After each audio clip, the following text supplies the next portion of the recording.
Now we're going to announce and bring up our special guests. So when I call your name, if you could please join us up here at the table. We're going to start out with Amanda Hirschy. Amanda is recruiting manager from Employment Enterprises. We were expecting Lovey, but her daughter or someone else was expecting, and a granddaughter came early. So no, Lovey is doing fine, but please come on.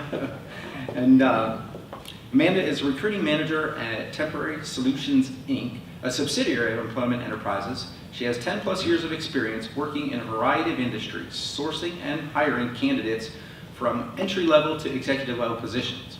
She is responsible for the training and management of her team of recruiters, and as they use specialized technology and creative networking to fill over 100 positions in Northern Virginia every month. Next we have David Hume. David is the CEO and president of the SkillSource Group. David? Prior to joining the Northern Virginia Workforce Development Board, he was the founding director of the Regional Workforce Development Coordinating Center of Northern Virginia Regional Partnership.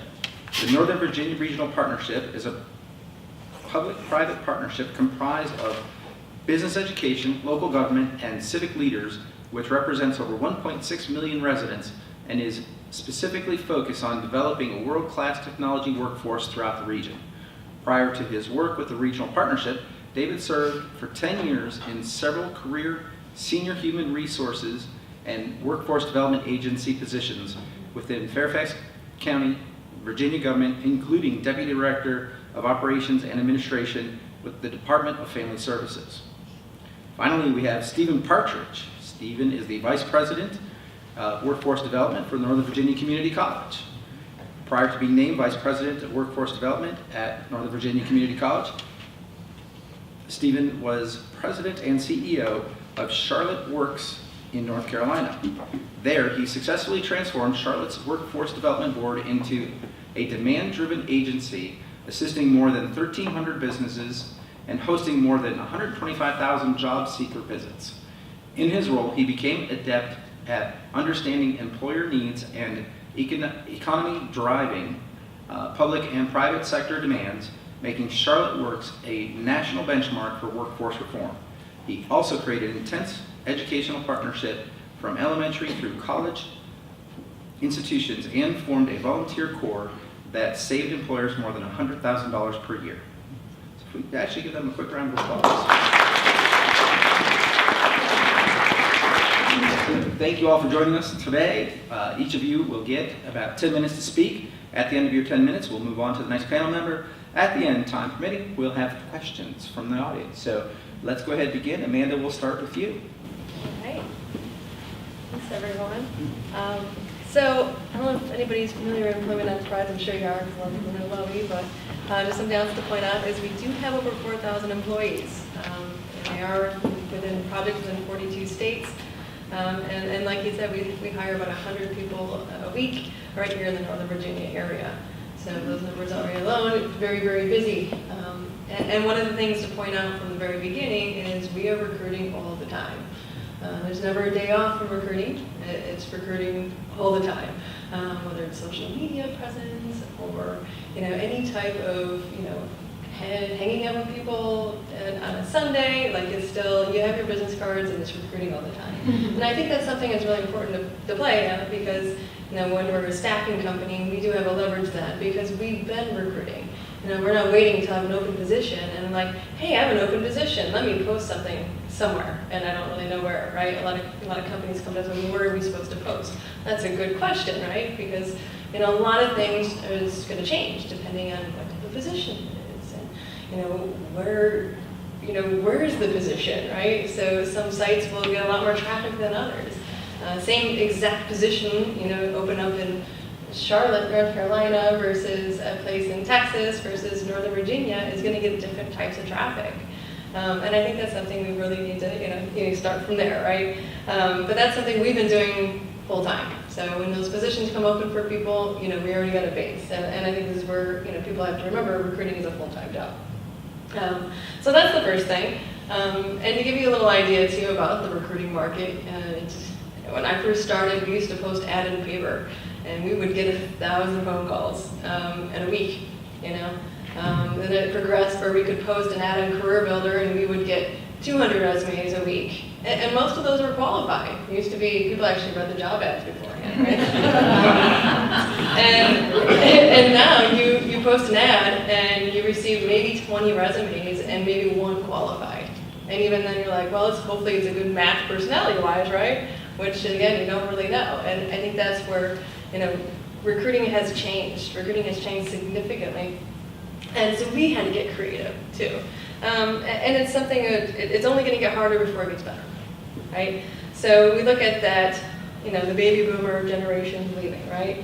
And then we got this generation before those classes start growing again. We have until 2023. So 2023 is when those growing classes are going to be graduating, and we'll have not so much a surplus, but at least an evening out of people coming in. So yes, it's going to get worse. So 2019 is supposed to be the worst of, unemployment being at the lowest, right? Because there's that many jobs. 50% of small businesses are having trouble finding help for these reasons. And trade jobs, I know Steve touched upon this earlier, but trade jobs, 4 people are leaving and 1 is coming in until 2023. So it's definitely something to start thinking about, like recruiting all the time, because this is where it's going to keep going. Independent contractors is the only labor market that's actually increasing right now. So a lot of people are, typically retired, don't really want to retire after all, so, it's increasing there. So there actually is an untapped job market. I think we're not looking into as much sometimes. You're like, oh, I'm a full-time employee. Well, what about contractors? So that's another thing I wanted to kind of touch on today. I'm not sure how much time I have, but definitely it's important to look at is independent contractors.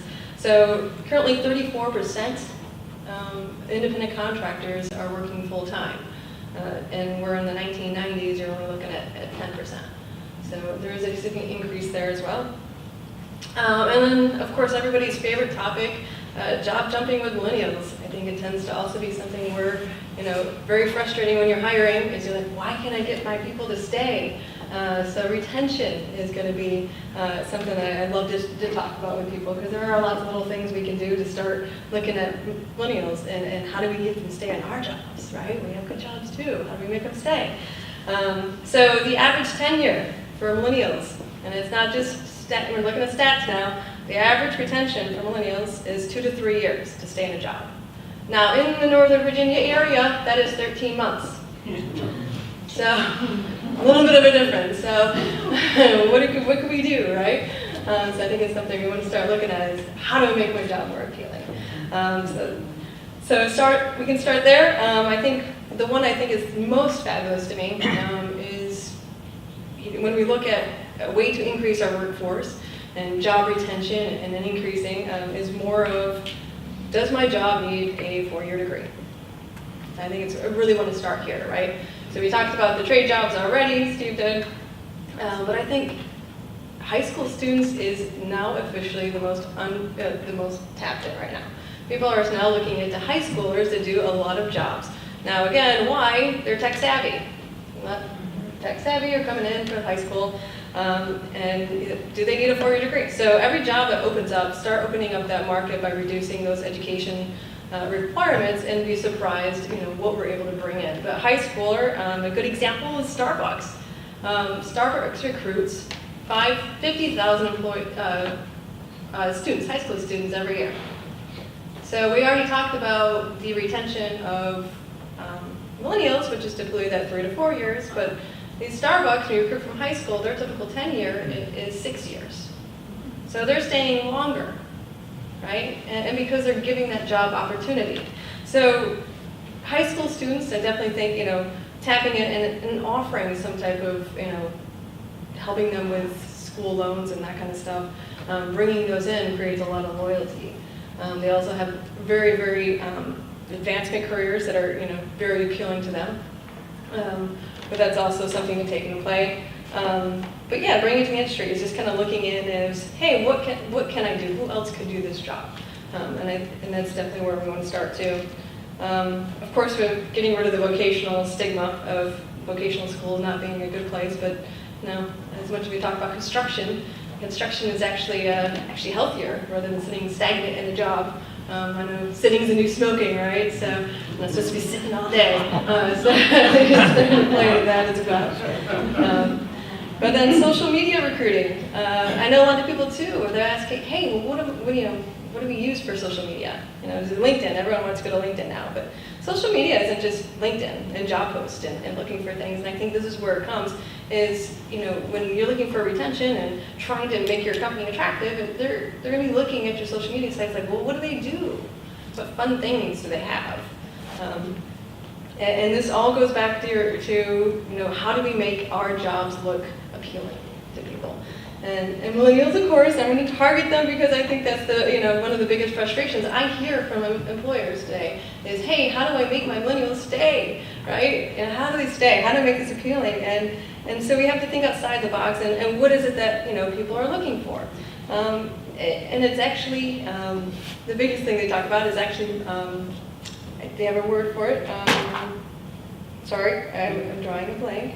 But motivation is definitely more not towards money, but actually having purpose, right? So a purpose behind it rather than money, right? So people, a lot of these, millennials that are coming in, they were given lots of opportunity, right? So they've always had the opportunity, and now they want to find like, hey, what's my purpose? How do I make this good? So think about it. I mean, a good example are Tom's shoes. Everybody knows Tom's shoes, right? So you buy a pair, we give a pair, right? This type of thing, and this is the type of advertising that's really increased because this is the type of market is delivered right now. So it's their targeting, right? But the biggest thing is follow through. So millennials can see through the line. They want transparency, and they can see through any promises, right? So the biggest thing is never over-promise from the very beginning. So I want to make our job sound like, hey, this is what we have, and I got to follow through, right? So that's a big one for millennials. I'm sorry, it's mission over money, by the way, not purpose. Mission over money. I just thought of it, sorry. But back in the day, I know when I was first in the job market, things were a big deal, right? So like sales promotions, you got to watch, right? And now they want experiences. Millennials want experiences. They want to feel, like they belong with the company and that they have a bigger purpose. So definitely getting rid of the, not so much things, right? People don't want watches anymore. If you give a promotion to a millennial, typically they're happy with the promotion. They're excited they got a promotion, right? Don't get me wrong. And they like the money if you give them more money, but really that's only going to last about 6 weeks before they're like, oh, now what's my new job, right? So, what do I want to conquer? So it's really not the money so much as the, the mission behind the money. And they're always competing with themselves. So millennials do compete with themselves more than they like to compete with others. Therefore, so I know sales to me is always, I started off in sales before I moved over to recruiting. So I like to compare it to sales. But sales, they would throw up numbers and make everything a competition between each other. Well, that's actually very demotivating for millennials. They don't want to compete with their peers. They want to be friends with their peers. They want to go get some wine and some craft beer with their peers. They don't want to go out and compete with them, right? They're competing with themselves already, right? It's already an internal struggle every day. I want to beat myself today. So that's something I'm going to play on is, hey, how do I keep them? Another great one too is not a big fan of the career paths, the corporate ladder.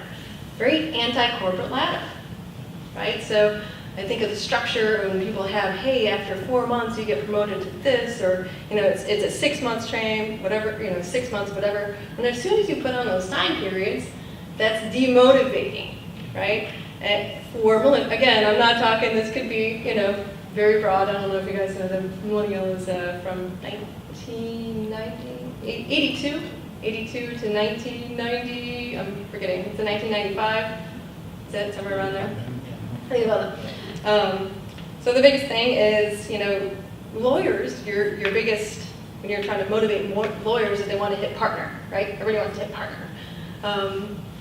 Now millennials are like, no, I'm just going to go get my own company. And they go and develop their own company. 65% of millennials want to own their own company. So the idea is it's different type of jumps, right? So when you create a career path with strict guidelines and you have to do this, have to do that, they don't like that as much, right? They prefer, like, hey, I'd rather take 2 jumps here. I don't want to wait I don't want to wait for this bar. I'm going to go right here. But they'll take a step back because they want to move over to this group. So it's really all about the mission and behind the motivation to really kind of find something they really love to do. Not so much the money. So it's always fun. I think sometimes as we're employers, we think, oh, we give them more money and they'll stay. No, that's not how it works anymore. 401k, I was just having a conversation there. 401k is very important now, right? Having benefits, work-life balance, work from home, all those fun things. Anything we can do to make our jobs more appealing, that's what we want to focus on. Not so much of, hey, come inside and work hard. Work hard, you'll get promoted. Right? That was the old school mentality. The new school mentality is really making our jobs more attractive by what we have to offer our employees. Good afternoon, everyone. I'm David Hunn with the SkillSource Group and the Workforce Development Board. It's perfect following Amanda's private sector perspective of workforce development. I represent the public sector side. So we're a taxpayer-funded effort that for all of you employers in the room, we're a free resource that I would want to have you leave if you don't know much about what we do already. And really our goal is to bring employers and job seekers together. We're matching where we can, upgrading the skills of job seekers where necessary, but ideally, ultimately resulting in an employee of the hiring company that will stay and be retained and obviously will grow within the organization. And we do our work through physical one-stop employment centers. Steve in his introduction was doing the work in Charlotte. And so what we do in Northern Virginia, we have 6 physical centers, 2 in Prince William County, one on Minnieville Road in Woodbridge, and the other on the community college campus in Manassas, and then several other centers in Fairfax and 1 center in Loudoun. And the key here is this represents a partnership of local governments, Fairfax, Loudoun, Prince William governments, Manassas, the city of Manassas, Manassas Park, Fairfax, and Falls Church. All of them have combined together to develop a consortia to say we can work better together rather than to do our own things separately. And that's really the organization that I represent. It goes way beyond SkillSource to include other agencies both at the state and local level. Congress and the Governor of Virginia have expected all of us to work under one roof. So if you were to visit our Minnieville Road site, you would see the Virginia Employment Commission. You would see the SkillSource Group. You would see the Department of Aging and Rehab Services. You would see Job Corps. You would see other visitors, even a group that helps people apply for health care insurance. So we've tried to make it as simple as possible for the job seeker and the employer to come together and to really begin the match. Now, you would wonder, in an unemployment atmosphere that I happened to look in Prince William's unemployment rate for February was 3%. We've not had such great times for almost 8 to 9 years. But nevertheless, we're still seeing individual job seeker traffic to our centers that have really not slowed down in the past several years. Now, if you had invited me here 8 years ago, we were seeing traffic among our 6 centers at about 100,000 visits a year. That's just during the height of the slowdown, the economic slowdown. Now we're on track for about half of that, roughly 50 to 55,000 visits among all of those centers. But the Minnieville Road site sees quite a few, probably 12 to 15,000. And I share that with you as we share that with the elected officials, is that there are still, there's even in an environment of low unemployment, so many of our neighbors and other residents in this area might not know how to look for work in this economy, or they might not have the skills to be able to be considered by Amanda and her colleagues, or some of you in the room. So how do we help assess their skills? How do we help them look for work? Much of it is online through the internet. And then how do we then bring them to the employer for their consideration and hopefully hiring? Congress has allowed us various tools by which we can do that. One is, of course, we can subsidize wages for someone along the way. So were someone to be an electrician to be hired and possibly in an apprenticeship program, we could help subsidize their training costs and also their wages for a short period of time to incentivize the employer to possibly take a chance on someone who might not normally be considered. We're able to touch a small portion of them, but that's an opportunity for SkillSource, the public workforce system, and you as employers to participate in. We have a summer employment activity, summer employment program where these young people can be placed at your company at no charge to you. All they need is a chance to be able to have an opportunity to work, whether it's in an office environment or if it's an outside setting. So if that's of interest to you, I'd be more than happy to talk to you about it. Or if you'd rather talk to the folks at our one-stop centers, you can do that as well. Let me stop and turn it over to Steve. Thank you. Thank you, David. Again, Steve Partridge, Northern Virginia Community College. We are a college, a two-year institution. We have about 120 different degrees. Many of them are transfer degrees, but some are what we call AAS. They're intended to prepare people to go into the workforce. Our challenge in our society right now, especially Greater Washington, isn't, when we talk about skills gap, preparing people. I think we probably train people better than anyone in the world in the U.S. It's really about alignment of interests and where the jobs are. That's what we don't do too good a job at. We often marvel at like, wow, there's a skills shortage. All these people, 40,000 jobs in the DC area, this sort of mismatch. We graduate about 15,000 people per year in Greater Washington with IT degrees. 15,000. Only about a third of those stay in the Greater Washington area. Many of them leave. So 5,000 a year. When you look at that 15,000 number we graduate every year, we'd have to grow that to 45, and they'd all have to stay here just to keep up with current demand. That doesn't include if Amazon shows up. If you throw 50,000 in 10 years, you'd have to grow to probably 80,000 graduates a year. So we know there's a mismatch, but we always sort of wonder, like, what's causing it? Do we just need to improve the degrees, get more kids to go to college? But in reality, kids are going to college. The question is, what are they going to college for? There's a real disconnect in society about career awareness, and who owns that? If you think about it, as a parent of 3 boys, I kind of assume when we talk about what they're going to do when they get older, they tell me, Dad, we're too young, we don't want to talk about it. But you assume it's happening somewhere, and it is right now. It's happening in college. We wonder why kids stay in college so long, or they drop out. The career awareness is happening in the most expensive place in the world right now. Your freshman, sophomore year, you take classes, you go, ooh, I don't like this. Ooh, I do like this. I'm gonna go take this class. Ooh, and you switch around a lot trying to figure it all out. And it's not cheap like it was. And I think part of it is, as parents in our generation went to college, it was a little more affordable. The states were subsidizing higher ed a little more. Now that's almost flipped, where 20 years ago, we were funded about 2/3 of our enrollment numbers came from the state, and 1/3 was tuition. Now that's flipped. So students are paying a lot more to go to college. So it's probably the wrong place to let them just linger and figure it out, or maybe not figure it out. We need to do a better job pushing that information knowledge down. Another trend that is sort of disturbing, that's starting to switch now with younger people being pulled into the workforce. For the past 20 years, we've seen fewer kids in the workforce. The summer job that we all had growing up doesn't exist. Those jobs have either gone to adults who are working in lower wage employment opportunities, or students now.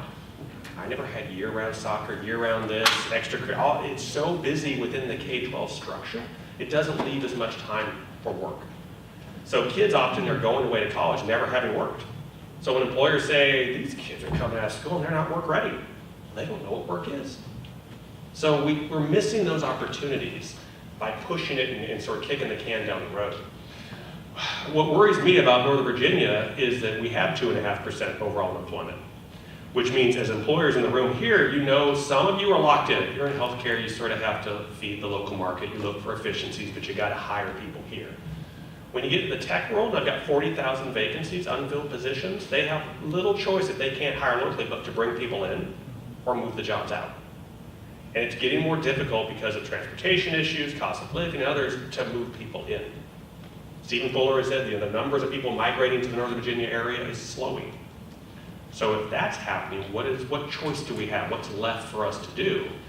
is to probably double down and prepare that next generation with career awareness. We need to do more. Nova needs to own more about pushing that information into the schools. But sort of like, well, how do we do that? So one of the things I did when I got here 2 years ago from Charlotte is we created a labor intelligence group.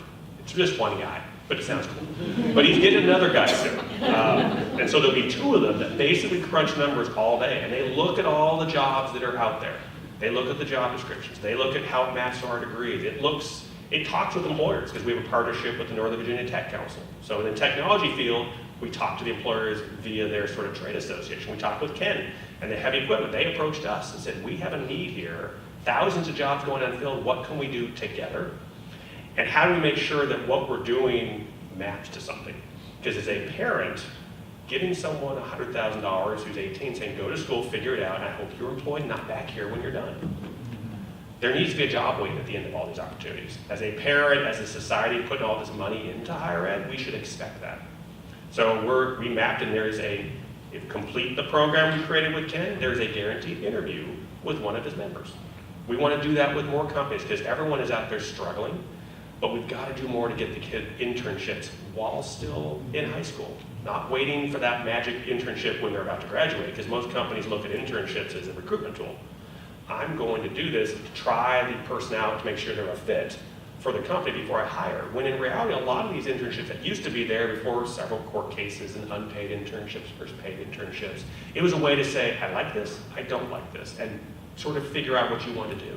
Those don't exist anymore. We need to bring those back. We need to give some incentive to businesses to get kids interested in these high demand areas, or there'll be no kids in those high demand areas. The biggest influence on your kids right now? Television. I have more CSI graduates than we could place in the entire US. Because as a higher institution, people came in, I want to go into criminal investigation. There were never that many jobs, but it seems cool from the TV shows out there. And we never owned any of it. We said, well, we'll keep creating sections and classes, and we'll produce thousands of them. There's no responsibility on higher ed's part to slow the spigot. And now I think we're getting the pushback is we've created some mismatch by not advising people up front. So we've got a mismatch of oversupply of CSI graduates and an undersupply of tech graduates. We have fewer women in IT today than we had in the 90s as a percentage. There's a lot more jobs, but the women have not kept up the pace. So how do we get more women into IT? We talk about closing the skill gap. We've got to do more to encourage young women to go into this field. Otherwise, we risk not only our local economy, but the US economy. There are countries who come and visit us all the time since we're in the DC market that sit down with us and say, our leadership at the top has decided we're going to create 1 million engineers or 1 million technicians, and we want to know what you're doing so we can copy it and scale it to a realm that we can't even compete with. Because we're sort of laissez-faire about what kids choose. And other countries say, build a factory and we will deliver the workers on the day you open your doors. And the government sort of does that. So when you talk about economic development, you're in competition to grow jobs around the world with a government as a partner that will deliver the workforce. And we say, company, good luck finding people, recruit, hire recruiters, try to get kids into there, you're paying the freight. It is a different world than when we grew up. It is a lot more dangerous. Jobs are the new currency, and if we're not going to focus on what education produces and making sure those are aligned, we will lose. So, it's not really a happy note to end up. Everyone turn around and look at the people. We got everything here to be competitive. People want to be here, but we need to do a better job aligning. As David said, workforce is a team sport. We all have to work together because it's never any individual federal state program. They're never funded enough to do everything.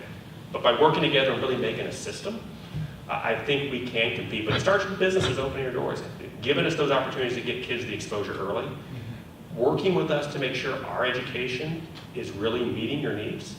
I mean, I hear from CEOs, oh, you're not producing people. I'm like, well, when did you sit down with us to tell us we went sideways and didn't give you something? So we've got to have a better dialogue.